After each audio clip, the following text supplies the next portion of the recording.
Vamos a orar para comenzar con la palabra, amados, y tratar de mantener el mismo ambiente que el Señor ya ha puesto en nosotros por medio de la alabanza. Padre, en el nombre de Jesús, te bendigo, te doy las gracias, Señor. Te pido que nos puedas hablar, Señor, a nuestros corazones, que nos puedas dar ánimo, que nos puedas llenar de fe, de esperanza, Señor, que solamente pueden venir de ti, Padre. Tu reino es justicia, gozo y paz en el Espíritu Santo. Yo te pido que se manifieste tu reino con tu poder en justicia, gozo y paz en nuestros corazones, Padre. En el nombre de Jesús. Amén. Amén, amados. Bueno, quería complementar, yo iba a hablar de otro tema, pero quería complementar algo que el Espíritu Santo seguramente nos estaba redarguyendo en el momento de la alabanza. Y quiero que vayamos a Mateo 6,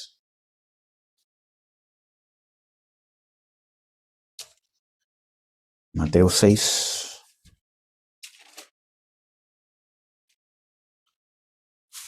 versículo, eh, desde el versículo 19, vamos a leer en adelante, para poder entender el contexto de lo que vamos a ver.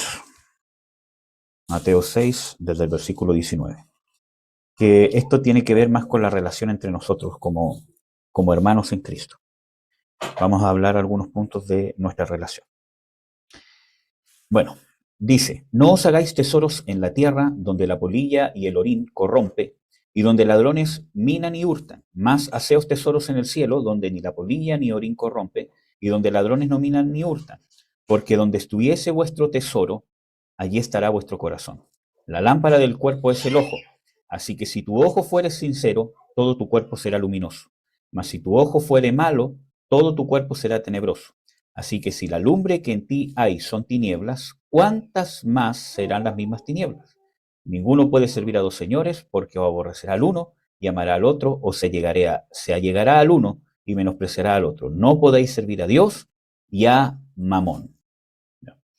Bueno, en todo este contexto, el Señor Jesucristo está hablando de la recompensa que da Dios, del pago que da Dios versus el pago terrenal, el pago temporal. Está hablando del pago eterno o de la recompensa que da el Padre y de la recompensa temporal. ¿Cuál es el problema?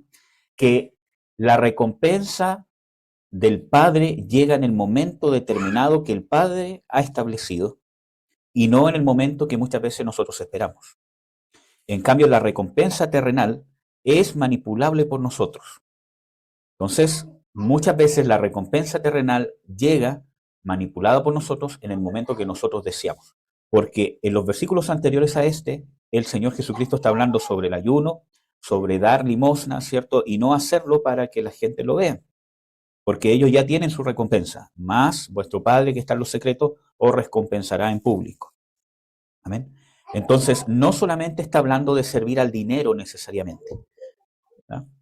Sino que estamos viendo de que en el reino de Dios, ¿cierto? El reino de Dios se mueve por la gratificación o por la recompensa que da el rey, que es Dios, pero en el mundo, ¿cierto? Se mueve por que yo doy esperando algo a cambio. En mi momento, lo que yo quiero y al momento que yo necesito. Y muchas veces uno, sin querer o con querer, ¿cierto? Sirve en el reino así, con principios terrenales o de este principado que es nombrado aquí, que es Mamón, porque, ¿cómo se llama? Mamón, ¿cierto? Era el dios de las riquezas. Entonces vemos de que más que simplemente dinero, está hablando de recompensa, que no necesariamente es catch, es plata, sino recompensa terrenal. Por eso que en los versículos anteriores está hablando de ayunar en secreto, no, ¿cómo se llama?, demacrar nuestro rostro, ¿cierto?, para que todos vean de que estamos, ¿cierto?, en ayuno, porque dice Jesús, ellos ya tienen su recompensa. Y está hablando de dos cosas, la recompensa terrenal de que todos los admiren y también la recompensa que va a venir por causa de actuar hipócritamente. Entonces, nosotros vemos de que tenemos nosotros que entender de que esto se relaciona con dónde está nuestro corazón. Si nosotros realmente queremos actuar como hijos del reino, que no actuemos por las recompensas terrenales y temporales, necesitamos analizar dónde está nuestro corazón. Por eso que dentro del pasaje el Señor Jesucristo dice, no os hagáis tesoros en la tierra donde la polilla y el orín corrompe, o sea, donde realmente van a perecer, son temporales. Si no haceos tesoros en el cielo, que no está hablando de un lugar físico allá arriba, sino que cuando está hablando de los tesoros en el cielo, está hablando de la naturaleza del tesoro. Porque les vuelvo a reiterar, está hablando de la recompensa que da el Padre. ¿Ya? Entonces, ¿cuál es el problema? Que nosotros no tenemos la fe y la paciencia suficiente o la sanidad suficiente en nuestro corazón para esperar la recompensa de Dios. Porque creemos que le estamos haciendo un favor a Dios al servir. ¿Mm? Y no nos damos cuenta que en el reino de Dios hay súbditos. Hay algo que dijo el apóstol, dijo de que en el reino de Dios no hay ciudadanos, hay súbditos. Aunque las escrituras habla de que nuestra ciudadanía está, cierto, en los cielos, pero desde el punto de vista ciudadano, desde el punto de vista civil, que uno concibe como ciudadano, ¿cierto? No es que haya ese tipo de ciudadanía en el reino. Por ejemplo, en el Imperio Romano, o hoy en día, ¿cierto? Uno puede hablar de una ciudadanía como una nacionalidad. Yo soy chileno y eso, ¿cómo se llama? Inmediatamente me hace estar dentro de una constitución donde tiene deberes y tiene beneficios. Y yo tengo derecho a votar y estoy protegido por las leyes, etcétera, etcétera. Tengo derechos, ¿ya? Incluso tengo derecho hasta, ¿cómo se llama?, a manifestarme, obviamente sin restringir las otras leyes.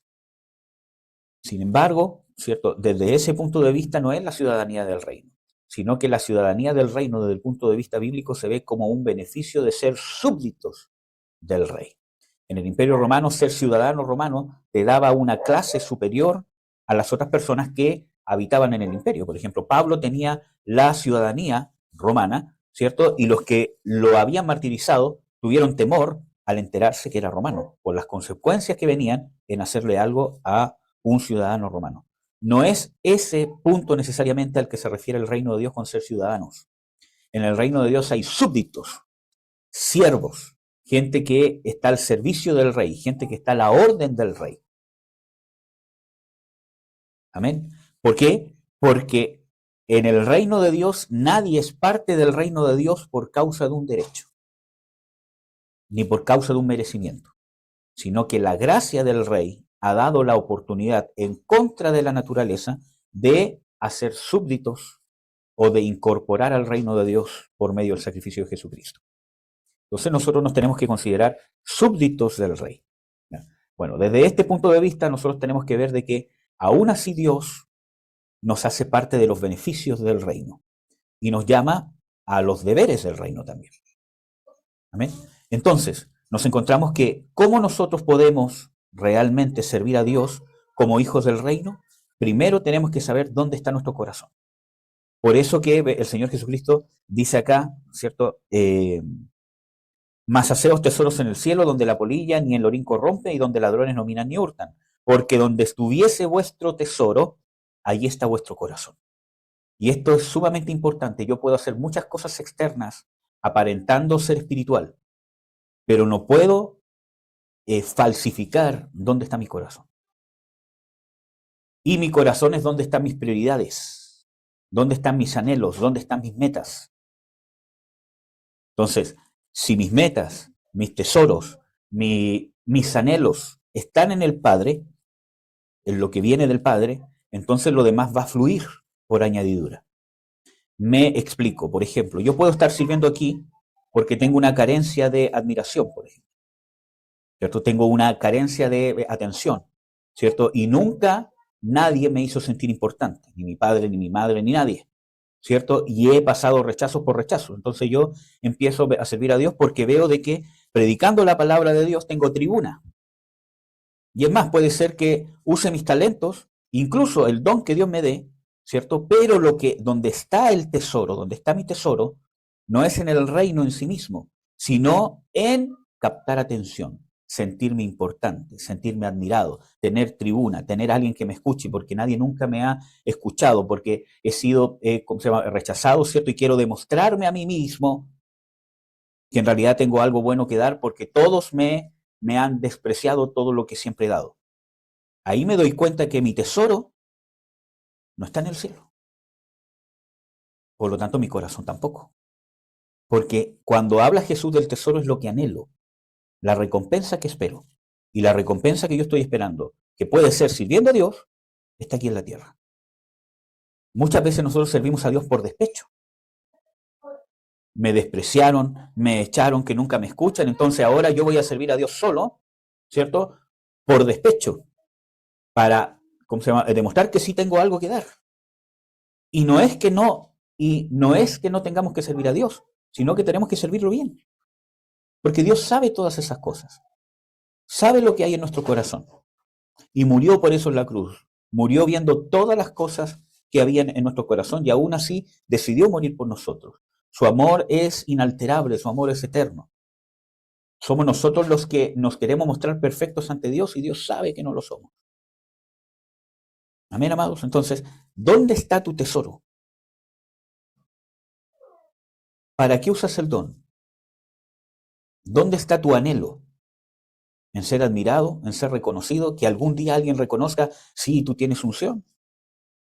¿O tú eres un siervo o una sierva de Dios? ¿Dónde está tu anhelo? ¿Cuál es tu esperanza? ¿Por qué aguantas las cosas que vives? ¿Porque tienes un anhelo de que algún día vas a ser reconocido en público? Así te vas a dar cuenta dónde está tu anhelo, dónde está tu tesoro. Cuando nuestro tesoro está en el cielo, viene paz en nuestro corazón, porque espero lo que viene del Padre. Y la gran mayoría de la recompensa o la consolación no se va a dar aquí en la tierra. En parte sí, pero la gran mayoría o la plenitud se va a dar cuando venga el Señor Jesucristo.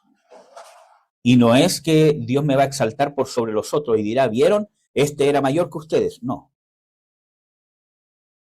Sino Dios me va a dar parte en la herencia. Y hermanos, tenemos que desarrollar nuestro carácter. Por eso que Jesús habla aquí después, conjuntamente con este contexto, ¿cierto? Habla de el ojo. ¿Qué tiene que ver el ojo y la lámpara del cuerpo con lo que viene hablando el Señor Jesucristo? Del tesoro, de la recompensa y después de servir a dos señores. ¿Qué tiene que ver el ojo? ¿Qué tiene que ver que el ojo es la lámpara del cuerpo y que si el ojo es malo, entonces todo mi cuerpo está en tinieblas, pero si mi ojo es bueno, entonces todo mi cuerpo estará en luz? Porque donde está mi tesoro, donde está mi corazón, así yo juzgo. Cuando mi tesoro está puesto en la recompensa terrenal, amados hermanos, cualquiera que sea, de admiración, de dinero, pero más de cosas internas del corazón. Entonces mi ojo está en tinieblas, porque la lámpara de mi cuerpo es el ojo. Entonces, ¿qué hago yo? Juzgo, critico. Y hermano, la crítica no es verse duro, no es necesariamente hacer una reprensión. Uno puede hacer una reprensión, ¿cierto? En el espíritu y con mucho amor. Incluso a veces puede ser incluso hasta dura, cuando es necesario hacerlo. No es que todas las reprensiones tienen que ser un reto. No, no, no. Amén. Todas las cosas se tienen que hacer con sabiduría. Pero cuando mi ojo es malo, muchas veces juzgo esas cosas. Mira, hermanos, pasa mucho. De cuando venimos heridos, venimos rechazados, nosotros mismos nos aislamos y buscamos siempre juzgar de que el que habla mucho de la palabra, el que exhorta, el que, el que se ve espiritual, ¿cierto? Quien sea, ¿cierto? Es un engreído porque tiene dones, cuando muchas veces no es así. Entonces tenemos que revisar mi ojo, cómo está juzgando. Porque donde está mi corazón, si mi corazón está en el cielo esperando la recompensa del Padre, yo tengo paz interna. Y la paz interna no es una sensación de quietud. Miren, yo soy enemigo, hermanos, de decir, si esto te hace sentir paz, es de Dios. No, porque no es así. No es así. Jesús dice, mi paz os dejo, mi paz os doy. Pero no la doy como el mundo la da. ¿Cuál es el problema? Que nosotros queremos tener como confirmación de Dios la paz o sentir una sensación de paz que es la misma paz que nos da el mundo. que muchas veces la confundimos con que siento quietud. La paz de Dios es otra cosa, es una confirmación, es una certeza interna, una seguridad interna proveniente de Dios en mi debilidad, tratando de explicarlo lo más resumido posible. Entonces, cuando viene una paz es porque viene una seguridad de dónde está, de que si mi tesoro está en la recompensa del Padre, mi corazón no se llena de frustración, no se llena de amargura, ¿cierto? Esperanzado en que algún día voy a ver caer al que me hizo esto, o esperanzado en que algún día voy a ser reconocido como un grande, etcétera, etcétera, sino que tengo paz porque sé de que soy amado por el Padre, de que el Padre es el que me va a dar la recompensa, de que el Padre ve en los secretos. Entonces, mi esperanza no está en que en algún momento se va a saber que soy mejor que los demás, sino que mi Padre me va a hacer justicia. ¿En qué sentido? En que me va a dar lo que yo necesito, lo que siempre me ha querido dar en el reino.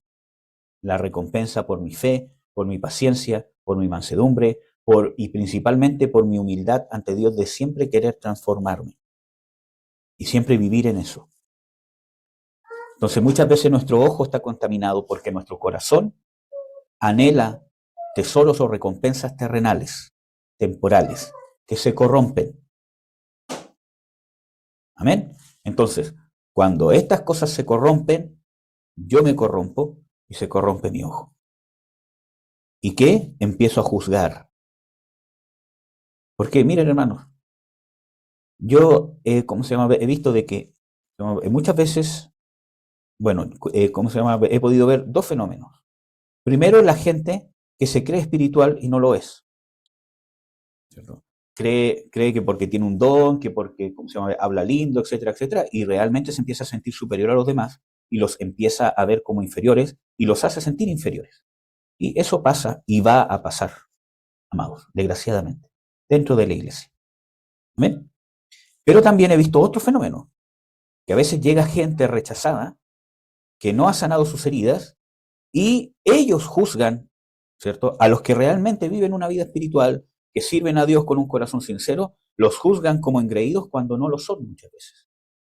Porque ellos vienen con un ojo que está en tinieblas, porque por causa del rechazo anhelan una recompensa terrenal. Amén. Y se forman grupos en las iglesias. De los reprimidos, entre comillas, ¿cierto? Y los opresores. O al revés, los religiosos muchas veces ellos se creen los superiores y los otros que son prácticamente los pecadores. Entonces tenemos que sanar nuestro ojo, tenemos que sanar nuestra alma, hermanos. Y eso va a depender de dónde esté nuestro corazón. Amén, amados. Por eso que es sumamente importante poder entender nuestro ojo, cómo juzga las cosas. En Santiago 4 dice, hermanos, no murmuréis los unos de los otros, el que murmura del hermano y juzga a su hermano. Este tal murmura de la ley y juzga la ley. Pero si tú juzgas a la ley, no eres guardador de la ley, sino juez. Uno es el dador de la ley que puede salvar y perder. ¿Quién eres tú que juzgas a otro? Muchas veces pensamos que juzgar a otros es simplemente decir, este es un pecador, pero muchas veces nosotros juzgamos cuando decimos, y este que, claro, ellos se creen espirituales, ¿cierto? Y todo lo demás, y que aquí y que allá. Tenemos que ver desde el punto de vista completo, amados, y no juzgar según las apariencias, como dice Jesús, sino juzgar con justo juicio. A Jesús, claro que lo juzgaron, ¿cierto? Que era una persona que tenía los poderes que tenía por causa de Belcebú, que echaba fuera demonios por el mismo demonio, que estaba haciendo todas las cosas sin autoridad, cuando le dicen, ¿con qué autoridad haces estas cosas? Lo juzgaron como un rebelde, como un endemoniado, como un loco, incluso hasta por su familia. Y era el ungido de ungidos. Y muchas veces nosotros hacemos lo mismo. Amén, amados. Así también los fariseos, también ellos se creían superiores a los demás. Pero se les había olvidado lo más importante: la fe, el amor, la humildad, la justicia. Entonces, tenemos que analizarnos dónde está nuestro corazón, dónde está tu tesoro, dónde está tu anhelo, qué es lo que esperas, qué es lo que anhela tu corazón que te trae satisfacción para seguir todos los días luchando. Amén. Está bien tener metas de que yo quiero tener, ¿cómo se llama? Una mejor casa, quiero tener un mejor ¿cómo se llama? Trabajo, está bien, pero hablo de un anhelo más profundo. ¿Qué es lo que espero? ¿Ser reconocido? ¿Que algún día vean que soy un verdadero siervo? Hermano, quizás eso nunca pase. Y no vamos, ¿cómo se llama? A servir por eso. Nos vamos a perder la oportunidad de servir a Dios por eso. Porque esperamos que algún día alguien me reconozca.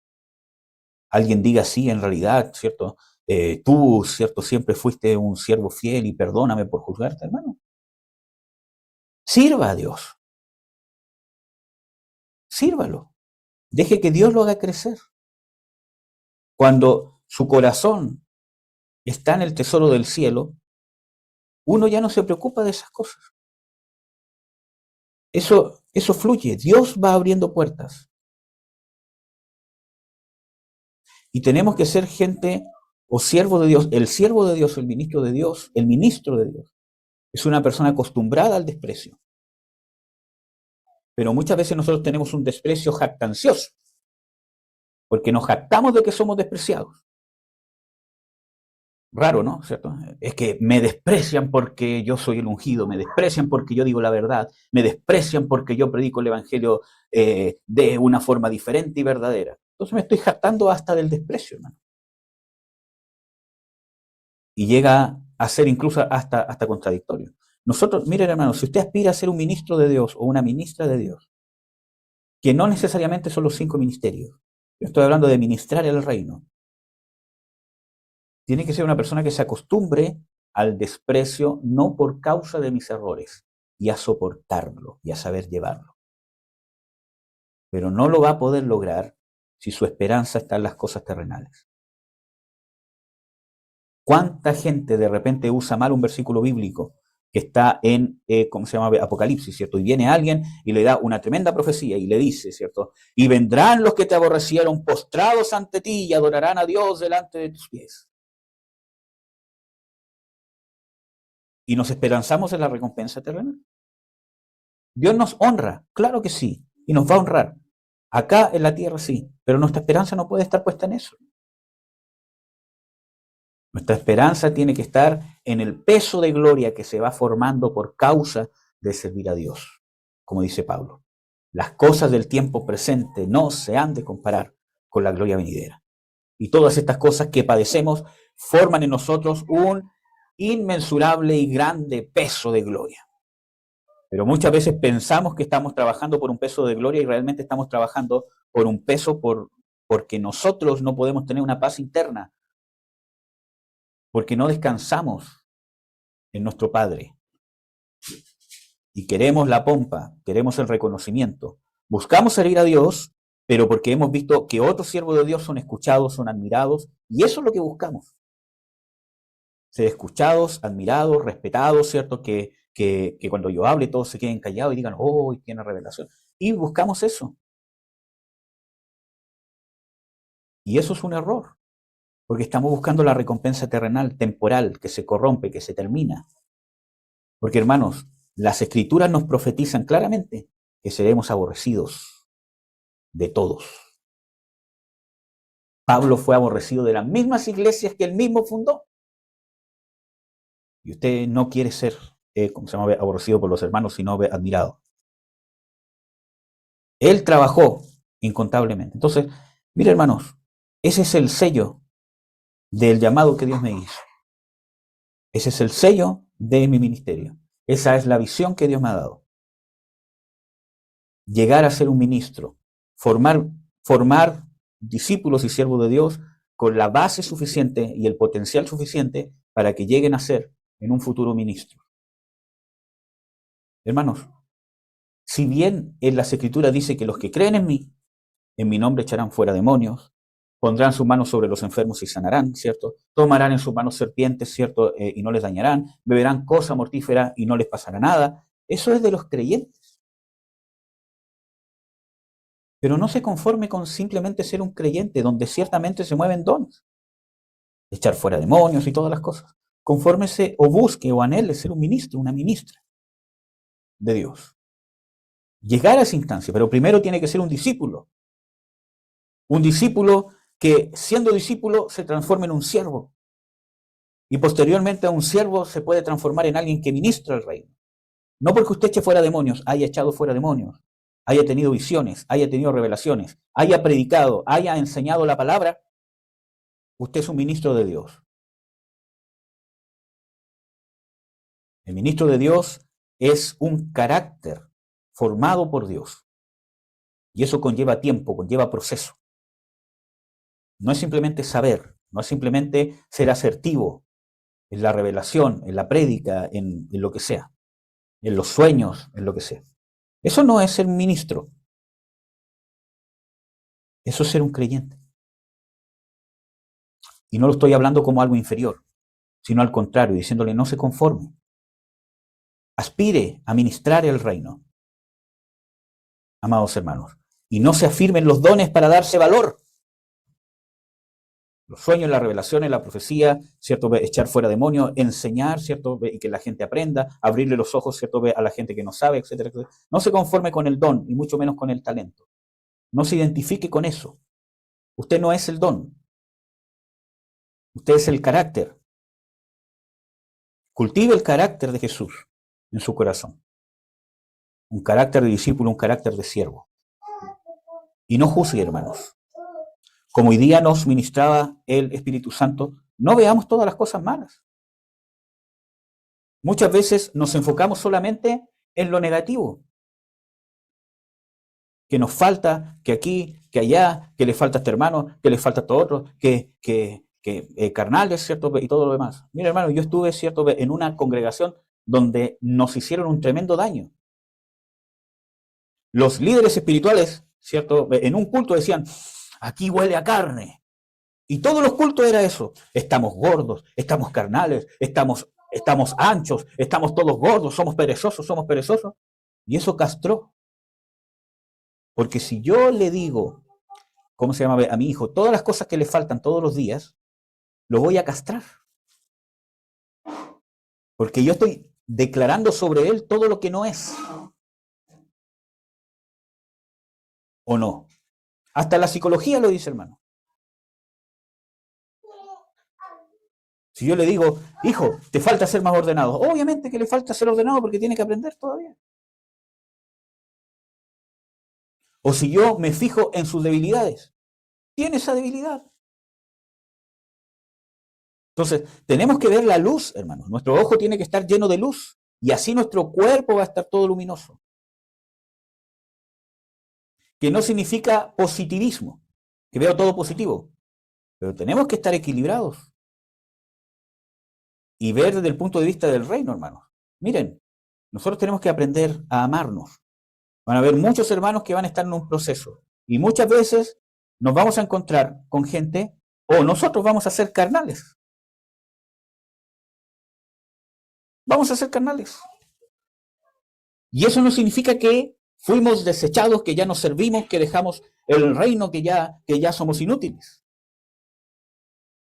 Nadie está libre de pasar un momento de quebranto o de debilidad. Yo creo que ustedes han escuchado esta frase que dice de que la iglesia es el único ejército que mata a sus heridos.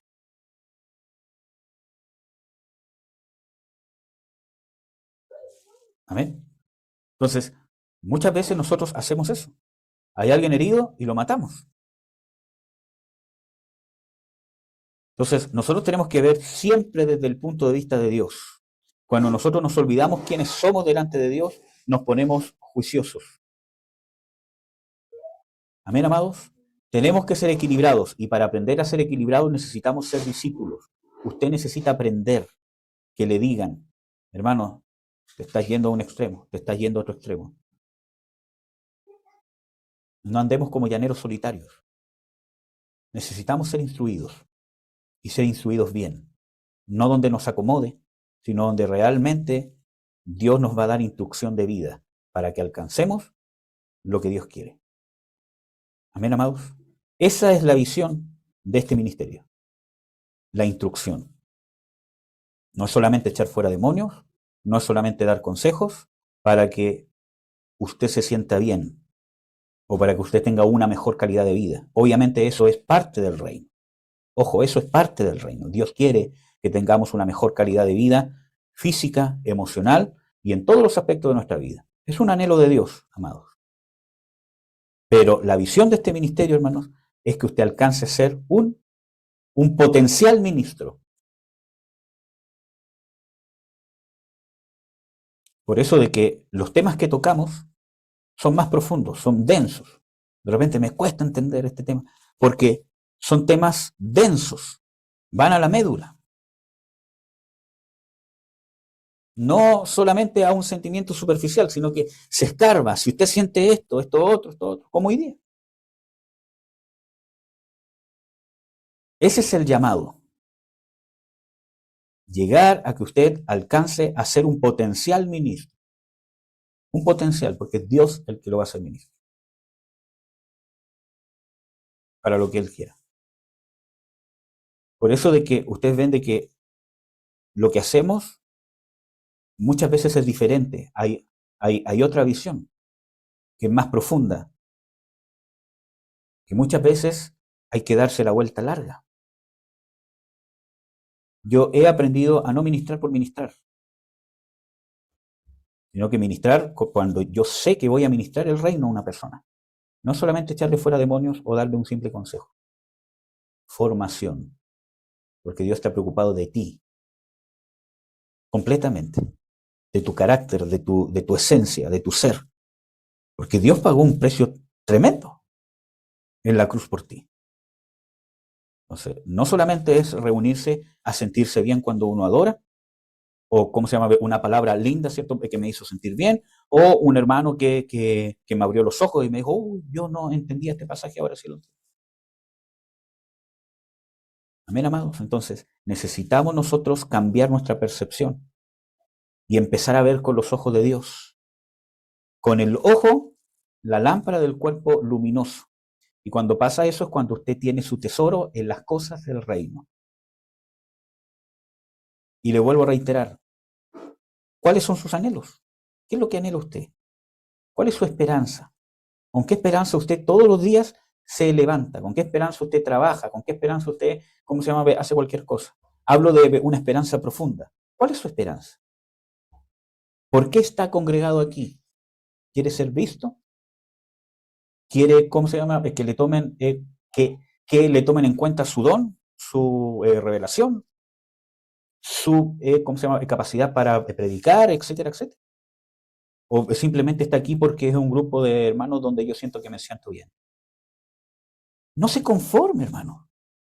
Tiene una carrera puesta delante hermosa, tremenda de parte de Dios.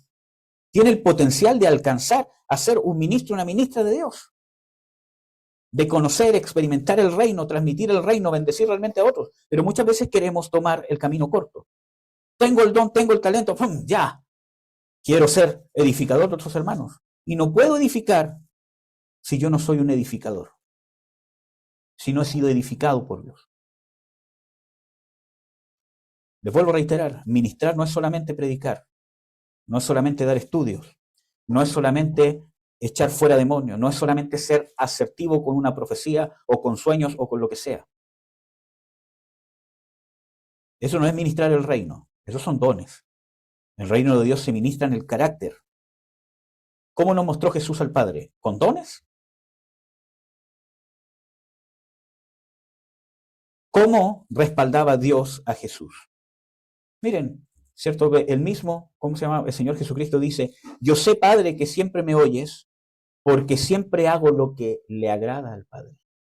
El carácter que agrada al Padre es lo que realmente activa el poder del reino de Dios, que ministra, penetra, pone semillas de características eternas.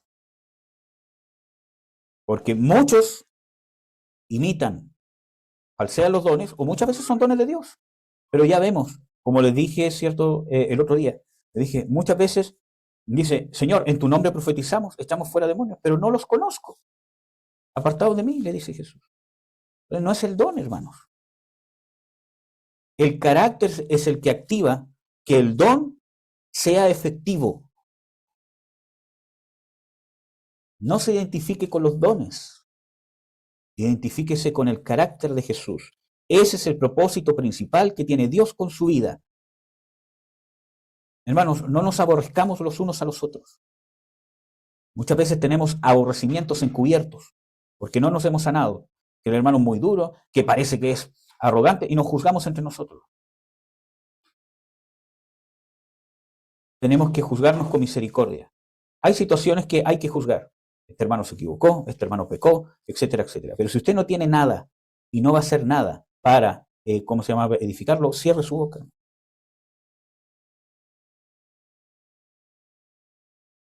Miren, hermanos, hay esto de el ojo, ¿cómo se llama?, tenebroso, tiene mucho que ver con los prejuicios.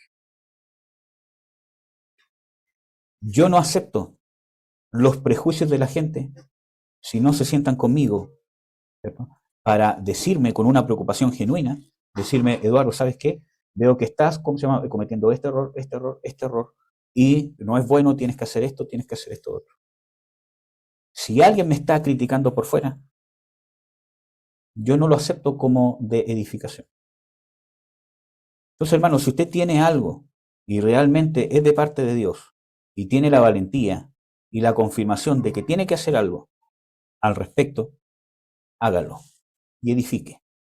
Y si, ¿cómo se llama?, Dios le dice que ore solamente por esa situación, ore, pero no andemos murmurando. Amén. Si Dios le dice de que tiene que esperar porque es un proceso que está viviendo él, bueno, no murmure, espere. Entonces no veamos las cosas malas solamente. Tenemos que ver lo positivo. Con Abraham, Dios lo llamó padre de naciones. Cuando Dios le cambió el nombre de Abraham a Abraham, el mismo nombre que Dios le puso era padre de multitudes. Y resulta que no tenía ni un hijo. Y su esposa, aparte de ser vieja, que ya no podía tener hijos, siempre fue estéril. Y Dios lo llamó padre de multitudes. Dice, y te pondré sobre naciones. Contradictorio, ¿no? Y en Romanos 4 dice de que esto lo hizo Dios porque llama a las cosas que no son como si fuesen. ¿Sabe cómo usted va a poder lograr tener su tesoro en el cielo? Cuando usted empiece a ver cómo Dios lo ve a usted.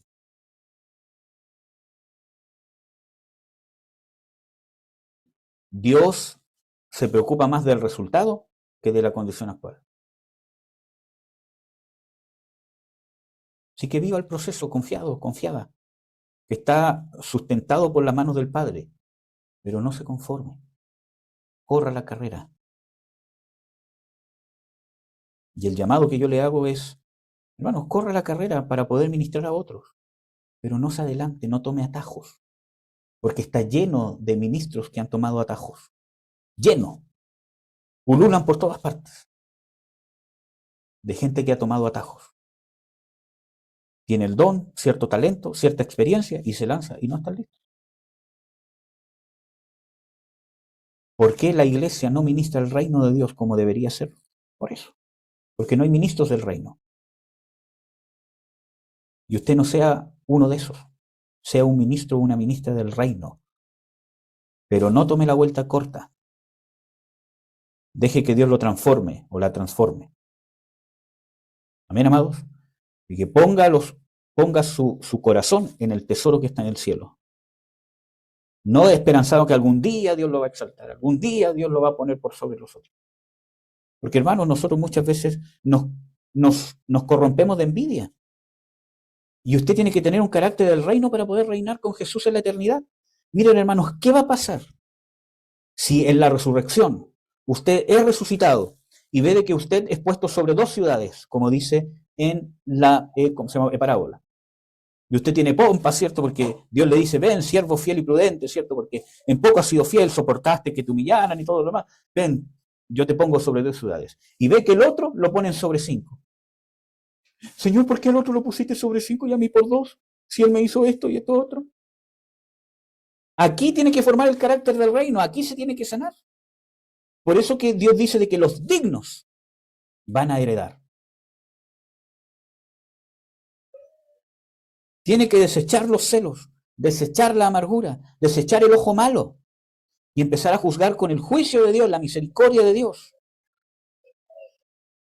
Amén, amados, y que los exhorto a correr la carrera, a poner el tesoro, los anhelos de su corazón, lo que le da esperanza, lo que le da vigor para servir a Dios, para orar, para buscar a Dios, para soportar todas las cosas que soportan, ¿cierto? Que esté puesto en el Padre, en la esperanza del Padre, la recompensa del Padre, no en ser recompensado por sobre otros, sino la recompensa que del corazón del Padre ha sido determinada por ustedes de antes de la fundación del mundo. Poder alcanzarla completa y no llegar a medias ante la presencia de Dios. Corra la carrera. Todos ustedes, todos nosotros, tenemos un potencial llamado de convertirnos en gente que ministre el reino, pero no se tome el atajo. Corra la carrera. Amén, amados. Así que eso, amados hermanos, confíe. Dios nos ama, hermanos.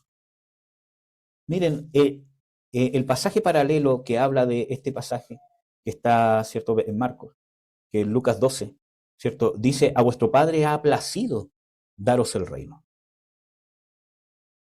Dice, no temáis, a vuestro Padre os ha placido, hermanos. A Dios le ha causado placer darle el reino. Y eso significa que no ha sido obligado por las circunstancias, sino que ha venido de su misma esencia. Por lo tanto, no se va a arrepentir jamás. Y cuando habla de darnos el reino, involucra haberse hecho carne y haber entregado a su Hijo en la cruz. Le ha placido daros el reino. Ha sido tanta su complacencia de daros el reino que estuvo dispuesto a pagar ese precio. Que eso saque el temor de usted a ser avergonzado, ser rechazado, etcétera, etcétera. Y no queramos ser grandes aquí en la tierra, porque nuestro llamado es a ser pequeños aquí en la tierra. Pero no pequeños por nuestros pecados o por nuestro mal carácter, sino realmente pequeños porque anhelamos mejor la recompensa que nos va a dar Dios. Pero le vuelvo a reiterar, no la recompensa sobre otros, que por fin todos van a reconocernos. La recompensa que Dios ha predestinado desde antes de la fundación del mundo para usted.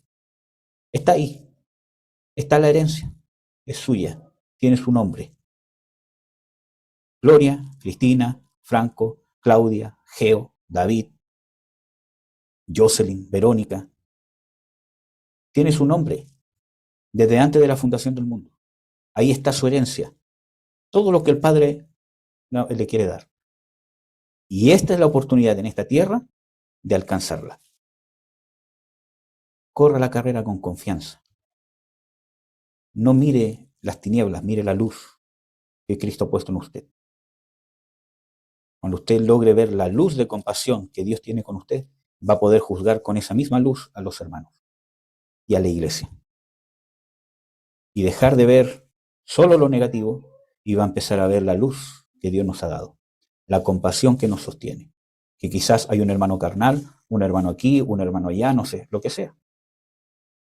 Pero va a ver lo positivo, la luz, no lo negativo. ¿Men, amados? Así que eso, vamos a orar para terminar, hermano, porque creo que ya estoy haciendo esta prédica muy larga. Padre, en el nombre de Jesús, te bendigo, te doy las gracias, Señor, por poder compartir con mis hermanos, por cada uno de ellos, por cada una de ellas, Señor.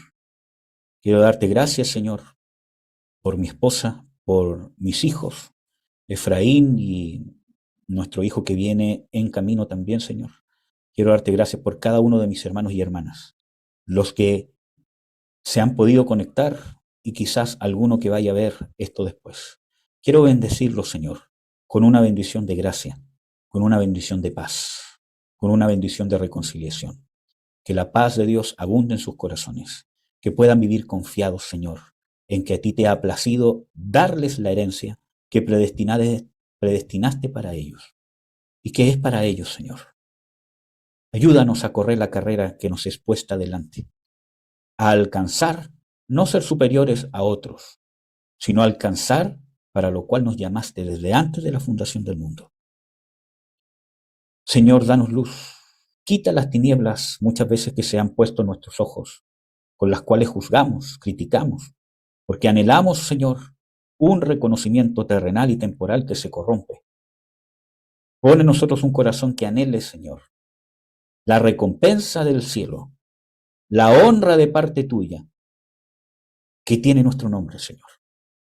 Y corramos la carrera con fe, con humildad, con sencillez, que nos enfoquemos en el carácter, que no nos enfoquemos en lo que nos falta, sino en lo que nos has dado, que no nos enfoquemos en los errores, sino en cómo en nuestra debilidad y en nuestros errores nos ha dado sabiduría, arrepentimiento, cómo hemos experimentado tu perdón, cómo hemos experimentado tu gracia y cómo las veces que hemos caído, las veces que hemos fallado, hemos podido experimentar tu amor firme y fiel. Pon en nosotros un corazón y un ojo que mire la luz, que mire lo bueno que has hecho con nosotros y no las cosas malas. Que nos empecemos a enfocar en lo que tú llamas, que muchas veces no es, que tú llamas a las cosas que no son como si fuesen. Que nos dejemos de enfocar en nuestros errores, en nuestros pecados, y empecemos a enfocarnos en lo que nos has dado, incluso en nuestra debilidad y en nuestros errores. Que nos dejemos de enfocar, Padre, en los errores de los hermanos, en lo que le falta al hermano o a la hermana, y nos empecemos a enfocar en lo que Dios ha hecho en nuestros hermanos y nuestras hermanas. Te bendigo, Señor, y bendigo a cada uno de mis hermanos y de mis hermanas en el nombre de Jesús. Que tu amor, tu paz, tu gozo, que sobrepasa todo entendimiento, abunde en abundancia en su vida, en su casa, en todo lo que hacen, en todo lo que emprendan, Señor. En el nombre de Jesús. Amén. Amén, amados. Dios los bendiga mucho.